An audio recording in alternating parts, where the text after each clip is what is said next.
Բարի օր իմ հարգելի բարեկամ։ Չէի նկատել, որ արդեն մտել ես։ Այսօր բավական յուրահատուկ օր է։ Խոսալու ենք Էնդի Ուորհոլի մասին։ Հենց որ լավ հարմարվիր, պատրաստիր քո, չգիտեմ, բուրգերը, իսկ մենք սկսում ենք։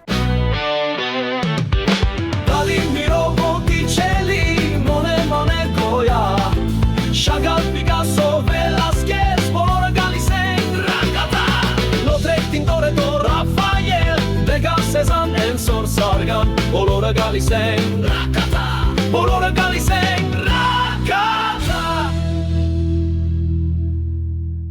Դե, իմ սիրելի ընկեր, պետք է խոստովանել, չնայած որ այս մի քանի շաբաթ անցավ զարմանալիորեն արագ, մենք քեզ հետ հասցրեցինք բավականին շատ բաների մասին խոսենք։ Այստեղ քեզ եւ կուբիզմ, եւ ռեալիզմ, իմպրեսիոնիզմ, պոստիմպրեսիոնիզմ, հյուսիսային վերածննդի դարաշրջան եւ նույնիսկ աշխարհաքաղաքական երեխա, որը դիտում է նոր մարդու ծնունդը։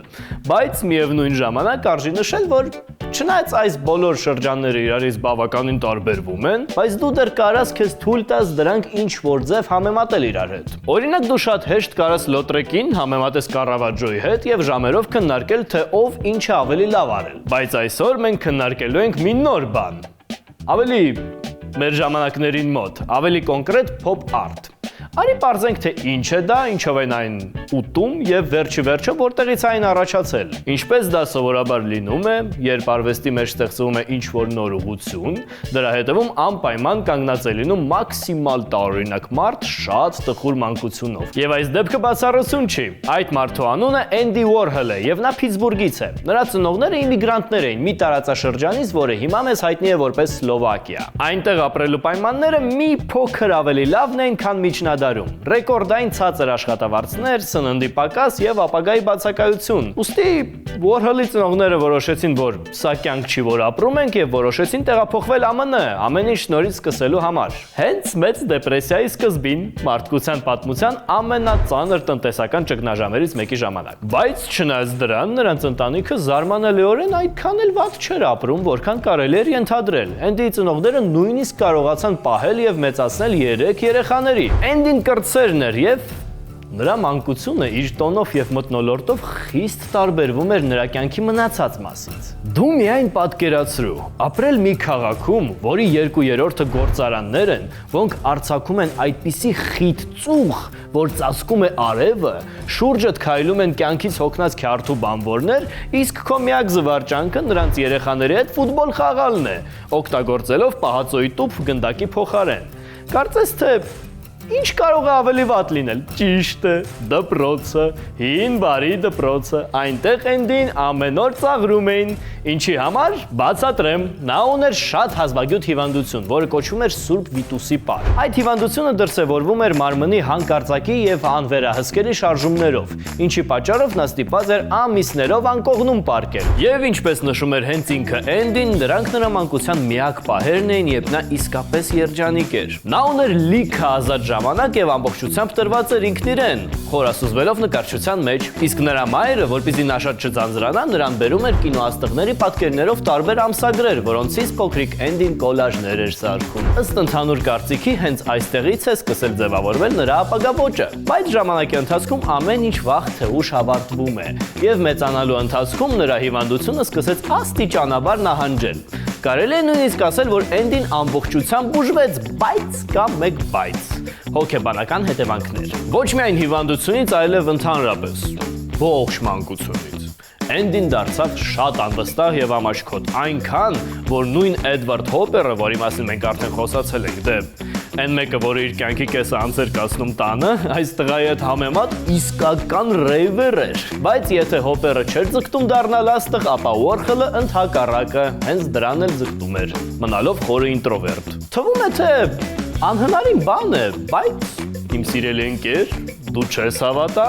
նա դա կարողացավ։ Ինչպես? Հիմա կբացատրեմ։ 1945 թվականին Էնդին ընդունվում է տեղի Պոլիտեխի ինստիտուտ, որը կոչվում է Քարնեգի, կիրառական արվեստի ֆակուլտետ, որը, եթե ինչ-որ մեկը չգիտի, ներառում է դիզայն, գովազդ, նկարազարդում եւ այլն։ Համալսարանում Warhol-ի գործերը շատ ավելի լավ էին։ Նրա համակուրսեցիների մեծ մասը հետագայում նրան նկարագրում էին որպես շատ տարօրինակ, բայց աներևակայելի տաղանդավոր մարդ։ Նա շատ էր աշխատում, ջանքեր չէր խնայում, 60 հոգանոց կուրսի ամենահաջողակ ուսանողն էր եւ նույնիսկ դարձավ Կանո ուսանողական ամսագրի գեղարվեստական ղեկավար։ Իսկ ո՞րն է գաղտնիքը, կհարցնես դու։ Հենց նրա փակվածության մեջ կպատասխանեմ ես։ Նա չէր սիրում իր ժամանակը ծախսել այնպիսի անիմաստ բաների վրա, որոնց վրա այն գերադասում էին ծախսել սովորական մահկանացուները, օրինակ շփման։ Նա մի քիչ ուրիշ լեվելի վրա էր։ Գիտես, կա մարդկանց մի տեսակ, որոնք ուսանողական տարիներին անհավանական հաջողություններ են ունեցել, դե մեդալներ, բարձր գնահատականներ, վերջիվերջո կարմիր դիպլոմ, բայց հասուն կյանքում ամեն ինչ շատ ավելի տխուր էր եղել։ Այ Էնդին այդպիսին չէր։ Հենց նա հատեց ինստիտուտի շեմը, անմիջապես տեղափոխվեց Նյու Յորք եւ սկսեց դանդաղ, փուլ առ փուլ կառուցել իր կարիերան։ Սկզբում նա նկարում էր բացիկներ, հետո պաստառներ, ապա անցավ խանութների ցուցափեղկերի ձևավորմանը, հետո նրան նկատեցին խոշոր հրատարակությունները, ինչպիսին էր Vogue եւ Harper's Bazaar-ը, նրան նույնիսկ ընդունեցին գեղարվեստական խմբագիրների ակումբ։ Հիանալի կարիերա, կարելի է նախանձել, բայց Warhol-ին դա դուր չէր գալիս, նա բոլորովին այլ նպատակ ուներ կյանքում։ Խնդիրն այն էր, որ այն ժամանակ կերպարվեստը, մասնավորապես նկարչությունը, վերածվել էր ինչ-որ սրբազան էլիտար միջավայրի, տարբեր քննադատների, կոլեկցիոներների եւ այլ էսթետների մասնակցությամբ։ Իսկ Warhol-ը իր հերթին ցանկանում էր բացել այդ փակ ինտելեկտուալ երեկույթի դուռը սովորական մահկանացուների համար եւ հրավիրել նրանց ներս, որպեսզի նրանց համար էլ դա հետաքրքիր լինի։ Բայց նա չգիտեր, թե որտեղից սկսել։ Երկար մտորումներից հետո նա մտածեց, որ դրա համար իրեն պետք է ինչ-որ պարզ բան, որը ծանոթ է բոլորին, իսկ ավելի լավ կլինի, որ դա լինի յուրաքանչյուրի տանը, եւ հանկարծ Warhol-ի աչքին ընկավ Ամերիկայում շատ տարածված մի պահածո։ Բայց միջև նկարին անցնելը, արի բացատրեմ, թե ինչ է փոփ արթը։ Ամեն ինչ գալիս է հետպատերազմյան ժամանակաշրջանից, երբ հասարակությունը արագորեն փոխվում էր։ Երկրորդ համաշխարհային պատերազմից հետո արևմտյան երկրներում սկսվեց տնտեսական աճ, ապրանքների զանգվածային արտադրություն, գովազդի հեռուստատեսության եւ կոմիքսների տարածում։ Այս միջավայրում մեծացած արվեստագետները փնտրում էին արտահայտվելու նոր ձևեր, որոնք ավելի մոտ եւ հասկանալի կլինեն ժամանակակից հանդիսատեսին։ Նրանք հոգնել էին 40-ական 50-ականներին գերիշխող абստրակտ էքսպրեսիոնիզմից եւ ցանկանում էին ստեղծել ինչ-որ թարմ բան։ Փոփ արթի առաջին աշխատանքներից մեկը համարվում է Ռիչարդ Հեմիլթոնի կոլաժը, սակայն փոփ արթը իսկապես հայտնի դարձավ ԱՄՆ-ում 60-ականների սկզբին։ Իսկ հիմա վերադառնանք Էնդիին։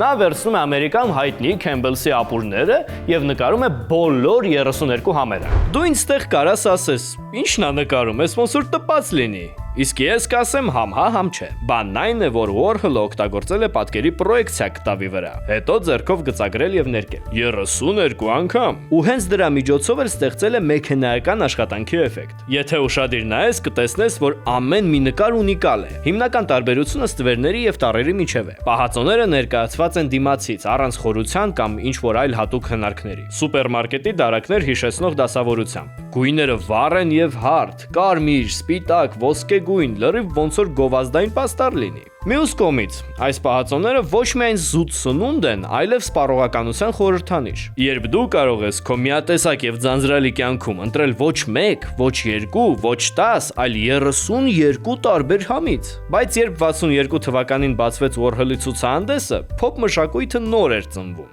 Մարդիկ գաղափար չունեին, թե ինչ ռեակցիա տային այս տեսակարվեստին, եւ արձագանքը այդքան էլ բարի չէր։ Այս երիտասարդ նկարիչը կամ անմիտ հիմար է, կամ համառ խաբեբա։ Անկեղծ ասած, ծնեբեկի կրեմը ինձ վրա չի ազդում։ Նույնիսկ մի արվեստի վաճառող իր ցուցափեղկում դրել է Քեմբելսի ապուրի իսկական տուփերը եւ գրել՝ «Մի խաբեք ինքներդ ձեզ, վերցրեք օրիգինալը, երկուսը 29 ցենտով»։ Ինչքան էլ որ արձագանքները սկզբից լավը չէին, բայց ի վերջո Warhol-ի տուփերը ժամանակի ընթացքում ճանաչվեցին արվեստաբանների կողմից։ Ու ընդամենը 30 տարի անց Նյու Յորքի ժամանակակից արվեստի թանգարանը գնեց բոլոր 32 նկարները $15 միլիոն։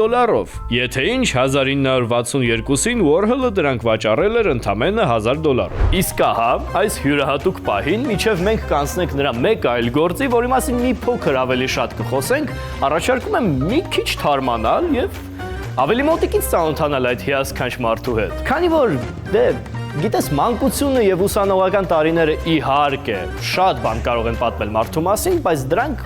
բավարար չեն մարդուն լիարժեք իմանալու համար։ Կարող ես սա համարել Էնդի Ուորհոլի մասին հետաքրքիր փաստերի րոպե։ Օրինակ,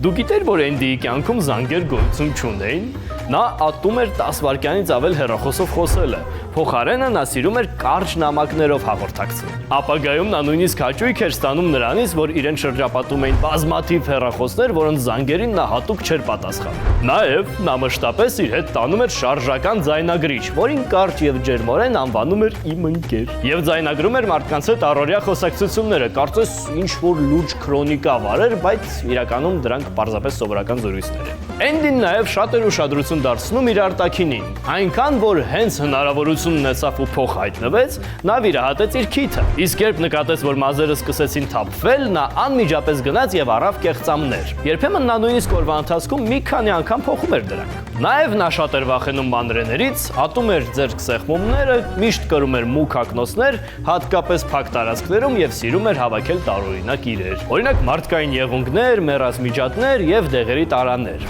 Հետո դրանք խնամքով դասավորում էր տուփերի մեջ, կնքում, դնում դարակի վրա եւ մոռանում դրանց մասին։ Այդ տուփերը նա անվանում էր ժամանակի պարկուճներ։ Այսինքն հետաքրքիր փաստ էր։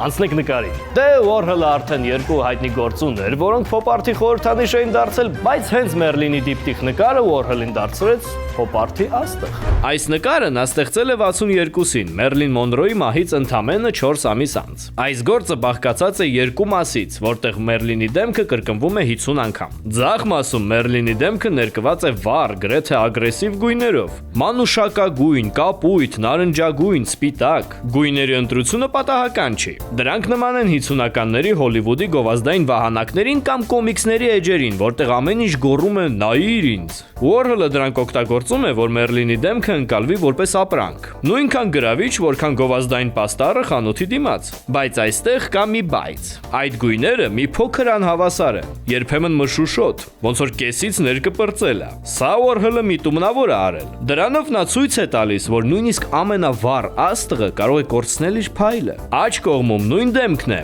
բայց արդեն սև-սպիտակ եւ պատկերները աստիճանաբար մարում են։ Կարծես Մերլինի կյանքին ու հիշատակին զուգահեռ։ Ուորհոլը այս աշխատանքը ստեղծել է մետաքսե էկրանային տպագրության տեխնիկայով, որի շնորհիվ ընդգծում է այդ մարումը, թողնելով թանաքի բծեր եւ անհավասարություններ։ Նա կարծես ասում է, նույնիսկ ամենապայծառ կյանքը կարող է խամրել ժամանակի ընթացքում։ Ի դեպ, նա չի վերցրել Մերլինի մահվան տարվա լուսանկարը, այլ ընտրել է 10 տարի առաջվա մի նկար, երբ Մերլինը երիտասարդ էր, փայլում էր եւ գտնվում էր փառքի գագաթնակետին։ Այս նկարով Ուորհոլը ոչ թե պարզապես փառաբանում է Մերլինին, այլ մի ամբողջ պատմություն է պատմում մարդու, փառքի եւ դրա ժամանակավոր լինելու մասին։ Իսկ ինչի է նկարը կոչվում Մերլինի դիպտիխ։ Բանն այն է, որ Էնդին մեծացել էր կրոնական ընտանիքում, որտեղ հավատը շատ կարևոր էր։ Նույնիսկ մեծանալուց հետո նա անկողնու մոտ խաչ էր պահում եւ աղոթագիրք։ Դիպտիխ բառը նշանակում է երկփեղկ կամ երկու մասից կազմված նկար, ու այս ձևը շատ հաճախ էր օգտագործում սրբապատկերներում։ Ուորհոլի դիպտիխը եւս կարծես ծալովի սրբապատկեր լինի, որում Մերլին Մոնրոն ներկայանում է որպես ժամանակակից սուրբ։ Ինչպես կաթոլիկները պաշտում էին Սուրբ Թերեզային, այնպես էլ Ամերիկան պաշտում է իր կինոաստղերին։ Այս նկարը մի կողմից գովազդ է, մյուս կողմից կարծես խորան։ Միաժամանակ Ուորհոլը դիտողի համար համել խորամանկ ու ինտելեկտուալ խաբկանք է ստեղծում։ Նրա հարցը մոտավոր հետևյալն է. ժամանակակից աշխարհում, որտեղ ամեն ինչ մեխանիկորեն վերատպվում, կրկնօրինակվում եւ բազմացվում է, արդյոք գոյություն ունի օրիգինալ հասկացությունը։ Փորձենք հասկանալ։ Նայի, մեր առջև 50 կրկնվող տպագրություն է։ Պատկերները համարյա չեն տարբերվում, ու դրանցից որևէ մեկը օրիգինալ անվանել չի կարելի։ Ստոպ, այդ ի՞նչ է ստացվում, որ այս բոլորը զուտ պատճեններ են առանց օրիգինալի։ Լավ, կարող է օրիգինալը այն մեկն է, որ Էնդին առաջինն է նկարել, բայց այդ սկի նկար չի, տպագրություն է։ Լավ, իսկ կարող է օրիգինալը լուսանկարն է, որից սա արտանկարած է։ Բայց բազմաթիվ անգամներ վերատպված լուսանկարն էլ Մոնրոյի մի ֆիլմի պրոմո արշավից էր, ու ֆոտոշարքում դերասանուհին ներկայանում էր ֆիլմում խաղացած իր դերում։ Այսինքն ոչ լուսանկարն էր օրիգինալ, ու ոչ էլ լուսանկարի միջի Մոնրոն էր օրիգինալ, այլ զուտ իր կերպարն էր։ Ընդհանուր առմամբ այս մարդու կարիերան բավական հետաքրքիր է եւ նույնիսկ որոշ առումով ունիկալ։ Մյուս նկարիչների կյանքում թեկուզ հազվադեպ, բայց եղել էին ինչ-որ վրիպումներ կամ նույնիսկ անկումներ, մինչդեռ Էնդիի մոտ ամեն ինչ բացառապես վեր է ընթանում։ Կարծես Աստված իր իսկ ձեռքով գծել է այդ մարդու ուղին։ Ինչպես արդեն գուշակեցիր, այդ երկու ստեղծագործություններից հետո նրա գլխին գալիս է աննկարագրելի մասշտաբների հաջողություն։ Որպեսզի մոտավորապես պատկերացնես հզորության մակարդակը, իր ստեղծագործություններից ստացած գումարով նա որոշում է ստեղծել սեփական հաստատություն իր պատկերով եւ նմանությամբ, որտեղ ամեն ինչ կաշխատի բացառապես իր գրած կանոններով։ Ուստի նա վարձակալում է Մանհեթենում գտնվող մի լքված շենք, ներսից ամեն ինչ ծածկում է փայլաթիթեղով եւ հայլիներով եւ անվանում է այն ֆաբրիկա։ Այդ անվանումը նա ընտրել է, քանի որ նա արվեստը տեսնում էր ոչ թե որպես ինչ-որ վեհ բան, այլ որպես գործարան, որտեղ գաղափարները արտադրվում են։ Սա այնպիսի եզակի վայր էր, որտեղ հավաքվում էին արվեստի մարդիկ, բոլոր հնարավոր տեսակների՝ նկարիչներ, բանաստեղծներ, երաժիշտներ եւ իհարկե մեր սիրելի մարգինալները։ Միասին նրանք այնտեղ կազմակերպում էին շքեղ երեկույթներ եւ փորձարկումներ էին անում արվեստի ժանրերում՝ նույն նկարչությամբ, բանաստեղծությամբ, երաժշտությամբ եւ բարև ձեզ կինոյով։ Եվ ահա այստեղ գալիս է մի բավականին հետաքրքիր պահ։ Մի օր Էնդին հայտարարում է ամբողջ Ամերիկային, որ ժամանակավորապես թողնում է նկարչությունը եւ պատրաստվում է նվիրել իրեն կինոյին։ Տաղանդավոր մարդը տաղանդավոր է ամեն ինչում, ինչպես ասում։ Եվ հիմա դու ինձ կհարցնես. Արեգ ջան, ինչ կաս պատմես այդ ֆիլմերի մասին։ Ինչին ես կպատասխանեմ, ավելի լավ է մեկ անգամ տեսնել, քան միլիոն անգամ լսել։ Եվ հպարտությամբ ներկայացնում եմ քեզ Էնդի Ուորհոլի Empire ֆիլմից հատված։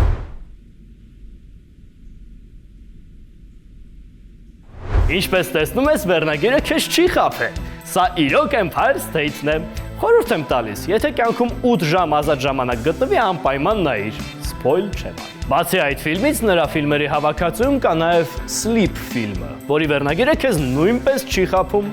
Այնտեղ իսկապես մի մարդ քնած է։ 5 ժամ։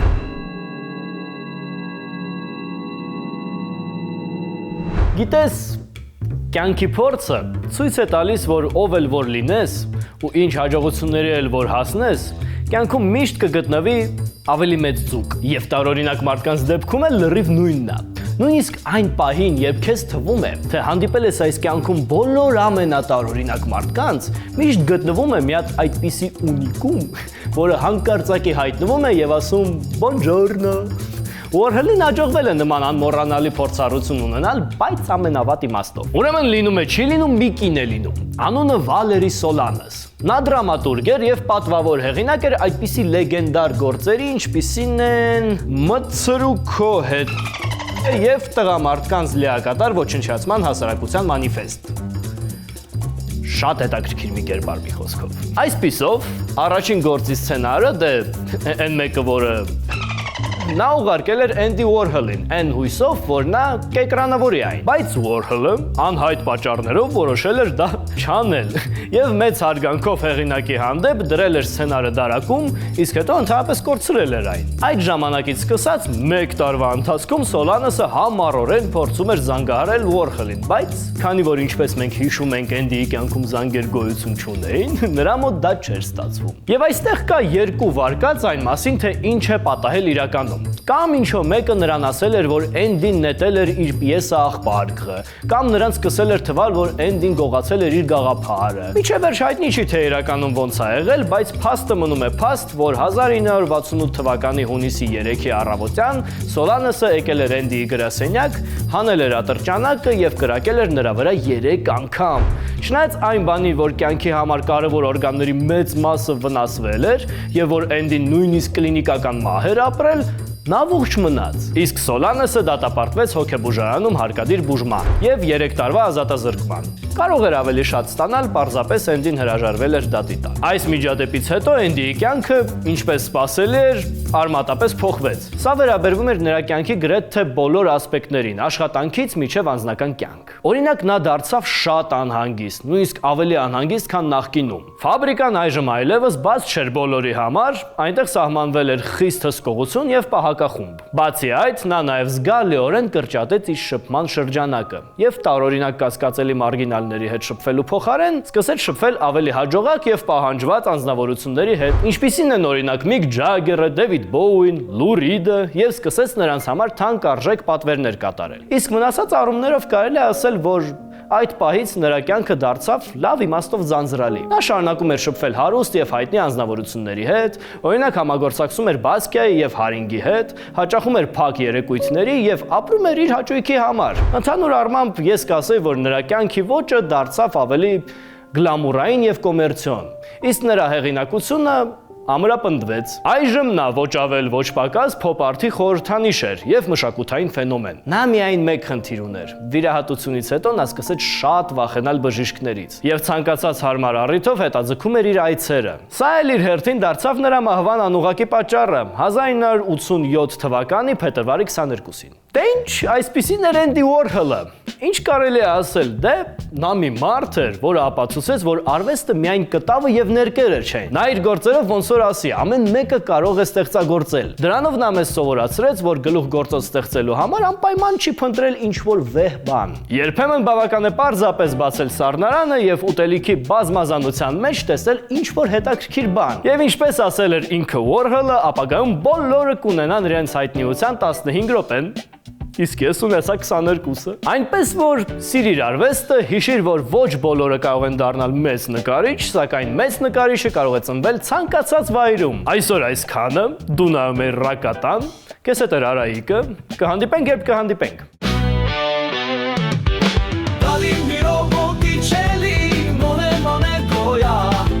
Շագալ, Պիկասո, Վելասկես, բոլորը գալիս են Ռակատա, Լոտրեկ, Տինտորետո, Ռաֆայել, Դեգաս, Սեզան, Էնսոր, Սարգան, բոլորը գալիս են Ռակատա